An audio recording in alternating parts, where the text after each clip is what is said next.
په پاکستان او افغانستان کې به تاسو لیدلی وي چې اکثره ذهني معذوران روزګارونه نه لري. په لندن کې د فیر شارټ په نوم کیفې نه یوازې د خلکو ته روزنه بلکې روزګار هم ورکوي.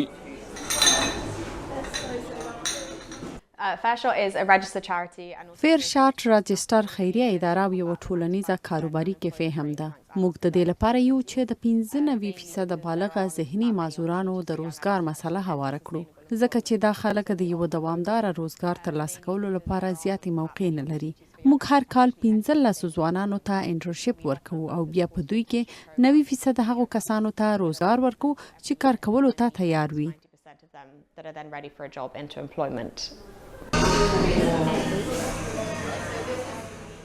په فیر شارټ نومي کیفې کې ذهني کمزوري لرونکو کسانو ته د پخلي، په کمپیوټر د حساب کتاب، خلکو ته د خدماتو رسول او نورو کارونو زده کړه ورکړل کیږي.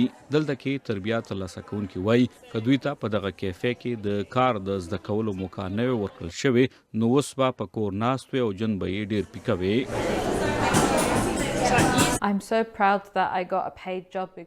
زه پر دې ډیر ویاړم چې ما د معاش دنده ترلاسه کړه، ځکه چې پخوا به زه کله د روزګار لپاره لړمنو انکار به یې راته وکړ او راته به یې ویل چې صبر وکړه او هر څه د یو مقصد لپاره پیښیږي.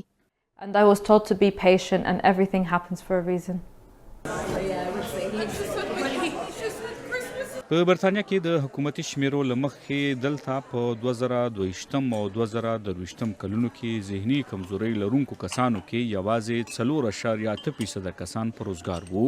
د فیر شارټ کیفې جوړونکي وايي دا ډیره ښه خبره ده چې اوس په برطانیه او نورو نړۍ کې د ذهني معذورانو، بیکوره کسانو او له جرمونو د راګرځېدلو خلکو لپاره د هنري زده کړو او روزګارونو بندوبست کیږي.